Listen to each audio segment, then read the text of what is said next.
أعوذ بالله من الشيطان الرجيم بسم الله الرحمن الرحيم یاسین، قسم ہے قرآن کی جو حکمت سے بھرا ہوا ہے۔ اے محمد صلی اللہ علیہ وآلہ وسلم، بے شک تم پیغمبروں میں سے ہو سے رستے پر۔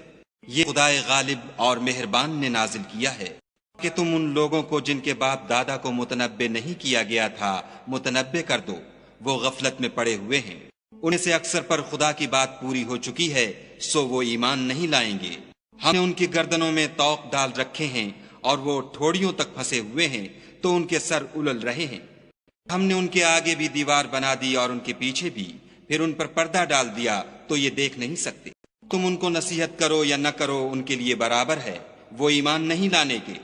تم صرف اس شخص کو نصیحت کر سکتے ہو جو نصیحت کی پیروی کرے اور خدا سے غائبانہ ڈرے، سو اس کو مغفرت اور بڑے ثواب کی بشارت سنا دو۔ ہم مردوں کو زندہ کریں گے اور جو کچھ وہ آگے بھیج چکے اور جو ان کے نشان پیچھے رہ گئے ہم ان کو قلم بند کر لیتے ہیں، اور ہر چیز کو ہم نے کتاب روشن یعنی لوح محفوظ میں لکھ رکھا ہے۔ ان سے گاؤں والوں کا قصہ بیان کرو جب ان کے پاس پیغمبر آئے۔ جب ہم نے ان کی طرف 2 پیغمبر بھیجے تو انہوں نے ان کو جھٹلایا، پھر ہم نے تیسرے سے تقویت دی تو انہوں نے کہا کہ ہم تمہاری طرف پیغمبر ہو کر آئے ہیں۔ بولے کہ تم اور کچھ نہیں مگر ہماری طرح کے آدمی ہو، اور خدا نے کوئی چیز بھی نازل نہیں کی، تم محض جھوٹ بولتے ہو۔ انہوں نے کہا کہ ہمارا پروردگار جانتا ہے کہ ہم تمہاری طرف پیغام دے کر بھیجے گئے ہیں۔ وما علينا إلا البلاغ المبين۔ اور ہمارے ذمے تو صاف صاف پہنچا دینا ہے اور بس۔ بولے کہ ہم تم کو نامبارک دیکھتے ہیں، اگر تم باز نہ آؤ گے تو ہم تمہیں سنسار کر دیں گے اور تم کو ہم سے دکھ دینے والا عذاب پہنچے گا۔ انہوں نے کہا کہ تمہاری نحوست تمہارے ساتھ ہے، کیا اس لیے کہ تم کو نصیحت کی گئی، بلکہ تم ایسے لوگ ہو جو حد سے تجاوز کر گئے ہو۔ شہر کے پرلے کنارے سے ایک آدمی دوڑتا ہوا آیا، کہنے لگا کہ اے میری قوم، پیغمبروں کے پیچھے چلو، ایسوں کے جو تم سے صلاح نہیں مانگتے اور وہ سیدھے رستے پر ہیں۔ اور مجھے کیا ہے کہ میں اس کی پرستش نہ کروں جس نے مجھے پیدا کیا، اور اسی کی طرف تم کو لوٹ کر جانا ہے۔ کیا میں ان کو چھوڑ کر اوروں کو معبود بناؤں؟ اگر خدا میرے حق میں نقصان کرنا چاہے تو ان کی سفارش مجھے کچھ بھی فائدہ نہ دے سکے اور نہ وہ مجھے چھڑا ہی سکیں۔ تب تو میں صریح گمراہی میں مبتلا ہو گیا۔ میں تمہارے پروردگار پر ایمان لایا ہوں، سو میری بات سن رکھو۔ تم ہوا کہ بہشت میں داخل ہو جا۔ بولا کاش میری قوم کو خبر ہو کہ خدا نے مجھے بخش دیا اور عزت والوں میں کیا، اور ہم نے اس کے بعد اس کی قوم پر کوئی لشکر نہیں اتارا، اور نہ ہم اتارنے والے تھے ہی۔ وہ صرف ایک چنگھاڑ تھی آتشیں، سو وہ اس سے ناگہاں بجھ کر رہ گئے۔ لوگوں پر افسوس ہے کہ ان کے پاس کوئی پیغمبر نہیں آتا مگر اس سے تمسخر کرتے ہیں۔ کیا انہوں نے نہیں دیکھا کہ ہم نے ان سے پہلے بہت سے لوگوں کو ہلاک کر دیا تھا؟ اب وہ ان کی طرف لوٹ کر نہیں آئیں گے، اور سب کے سب ہمارے روبرو حاضر کیے جائیں گے۔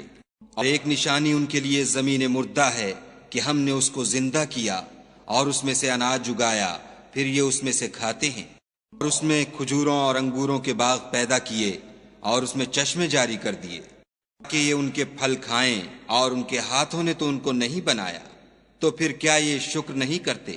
وہ خدا پاک ہے جس نے زمین کی نباتات کے اور خود ان کے اور جن چیزوں کی ان کو خبر نہیں سب کے جوڑے بنائے۔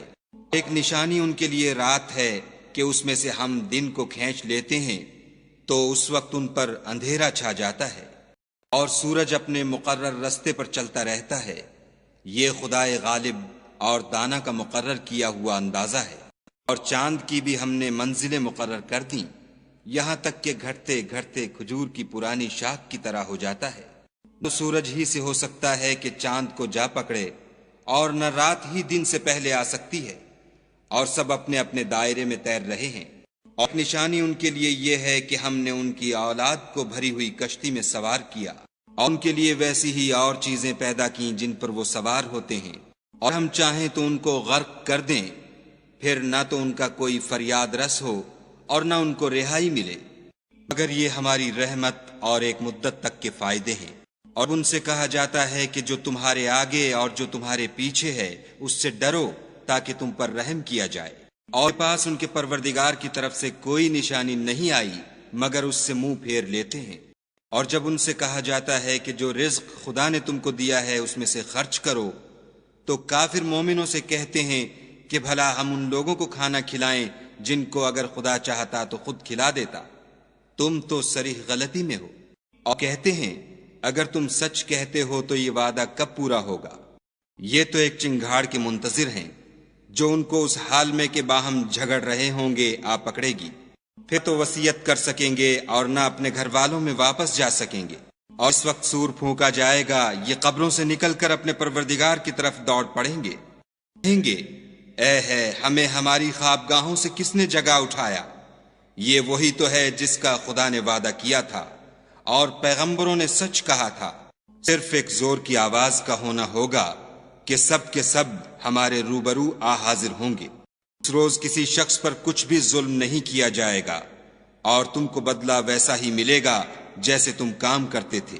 اہل جنت اس روز عیش و نشاط کے مشغلے میں ہوں گے، وہ بھی اور ان کی بیویاں بھی سایوں میں تختوں پر تکیے لگائے بیٹھے ہوں گے، وہ ان کے لیے بیوے اور جو چاہیں گے موجود ہوگا۔ پروردگار مہربان کی طرف سے سلام کہا جائے گا، اور گنہگارو تم آج الگ ہو جاؤ۔ اے آدم کی اولاد، ہم نے تم سے کہہ نہیں دیا تھا کہ شیطان کو نہ پوجنا، وہ تمہارا کھلا دشمن ہے، یہ کہ میری ہی عبادت کرنا یہی سیدھا رستہ ہے۔ اور اس نے تم میں سے بہت سی خلقت کو گمراہ کر دیا تھا، تو کیا تم سمجھتے نہیں تھے؟ یہ وہ جہنم ہے جس کی تمہیں خبر دی جاتی تھی، سو جو تم کفر کرتے رہے ہو اس کے بدلے آج اس میں داخل ہو جاؤ۔ آج ہم ان کے منہوں پر مہر لگا دیں گے اور جو کچھ یہ کرتے رہے تھے ان کے ہاتھ ہم سے بیان کر دیں گے اور ان کے پاؤں اس کی گواہی دیں گے۔ اور اگر ہم چاہیں تو ان کی آنکھوں کو مٹا کر اندھا کر دیں، پھر یہ رستے کو دوڑیں تو کہاں دیکھ سکیں گے، اور ہم چاہیں تو ان کی جگہ پر ان کی صورتیں بدل دیں، پھر وہاں سے نہ آگے جا سکیں اور نہ پیچھے لوٹ سکیں۔ اور جس کو ہم بڑی عمر دیتے ہیں تو اسے خلقت میں اوندھا کر دیتے ہیں، تو کیا یہ سمجھتے نہیں؟ اور ہم نے ان پیغمبر کو شعر گوئی نہیں سکھائی اور نہ وہ ان کو شایع ہے، یہ تو محض نصیحت اور صاف صاف قرآن پر از حکمت ہے، تاکہ اس شخص کو جو زندہ ہو ہدایت کا رستہ دکھائے اور کافروں پر بات پوری ہو جائے۔ کیا انہوں نے نہیں دیکھا کہ جو چیزیں ہم نے اپنے ہاتھوں سے بنائیں ان میں سے ہم نے ان کے لیے 4 پائے پیدا کر دیے اور یہ ان کے مالک ہیں، اور ان کو ان کے قابو میں کر دیا تو کوئی تو ان میں سے ان کی سواری ہے اور کسی کو یہ کھاتے ہیں، اور میں ان کے لیے اور فائدے اور پینے کی چیزیں ہیں، تو کیا یہ شکر نہیں کرتے؟ اور انہوں نے خدا کے سوا اور معبود بنا لیے ہیں کہ شاید ان سے ان کو مدد پہنچے، مگر وہ ان کی مدد کی ہرگز طاقت نہیں رکھتے، اور وہ ان کی فوج ہو کر حاضر کیے جائیں گے۔ وہ ان کی باتیں تمہیں غمناک نہ کر دیں، یہ جو کچھ چھپاتے اور جو کچھ ظاہر کرتے ہیں ہمیں سب معلوم ہے۔ کیا انسان نے نہیں دیکھا کہ ہم نے اس کو نطفے سے پیدا کیا، پھر وہ تڑاک پڑاک جھگڑنے لگا، ہمارے بارے میں مثالیں بیان کرنے لگا اور اپنی پیدائش کو بھول گیا، کہنے لگا کہ جب ہڈیاں بوسیدہ ہو جائیں گی تو ان کو کون زندہ کرے گا؟ کہہ دو کہ ان کو وہ زندہ کرے گا جس نے ان کو پہلی بار پیدا کیا تھا، اور وہ سب قسم کا پیدا کرنا جانتا ہے، جس نے تمہارے لیے سبز درخت سے آگ پیدا کی، پھر تم اس کی ٹہنیوں کو رگڑ کر ان سے آگ نکالتے ہو۔ بھلا جس نے آسمانوں اور زمین کو پیدا کیا، کیا وہ اس بات پر قادر نہیں کہ ان کو پھر ویسے ہی پیدا کر دے؟ کیوں نہیں؟ اور وہ تو بڑا پیدا کرنے والا اور علم والا ہے۔ اس کی شان یہ ہے کہ جب وہ کسی چیز کا ارادہ کرتا ہے تو اس سے فرما دیتا ہے کہ ہو جا، تو وہ ہو جاتی ہے۔ وہ ذات پاک ہے جس کے ہاتھ میں ہر چیز کی بات چاہت ہے، اور اسی کی طرف تم کو لوٹ کر جانا ہے۔